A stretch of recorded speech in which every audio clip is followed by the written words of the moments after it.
Today, I'm going to talk about one of my favorite Greek customs from the 12 days after Christmas. This is the tradition of Pourpouris and Kortopoula. I'm going to share some photos and videos from the tradition of Pourpouris in the village of Isaakio from when I visited a few years ago. And this was organized by the Cultural Association of Didymatiki, located in Didymotiko here in Greece. And this is under the direction of Apostolos Polisakis, this gentleman right here, who's an incredible guy, very dynamic, very knowledgeable, and always open to talk about and share his experiences of Thrace.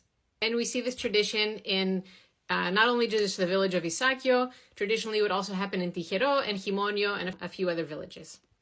After the genocide of Greek populations of Asia Minor by the Young Turks and the Kemalists running up to 1922, the Treaty of Lausanne designated a population exchange between surviving Christian populations located within the borders of Turkey and Muslim populations located within Greece, with a few exceptions.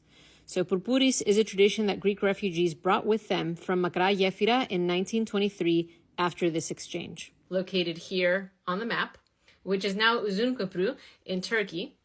You'll find this tradition on December 26th or 27th in the village of Isaakio and a few other villages near Didymotiko and in Thrace, more generally in Thrace and Greece. So the tradition goes as follows.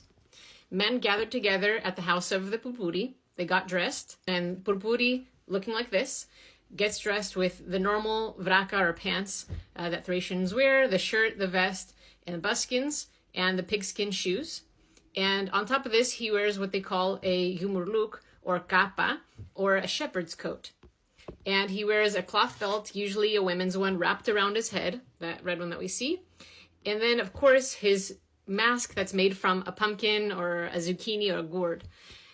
He sometimes would carry a sword, and he essentially fences other men who try to assault him or take his bride.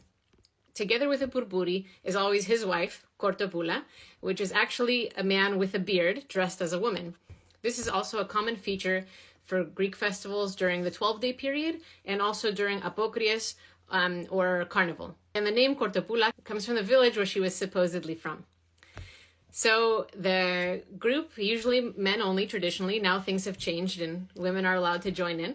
They would first gather at the house of the priest and then continue to the rest of the houses in the village.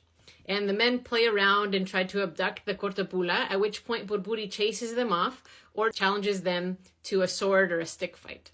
And the song that you hear throughout the day when you go around with the group going house to house is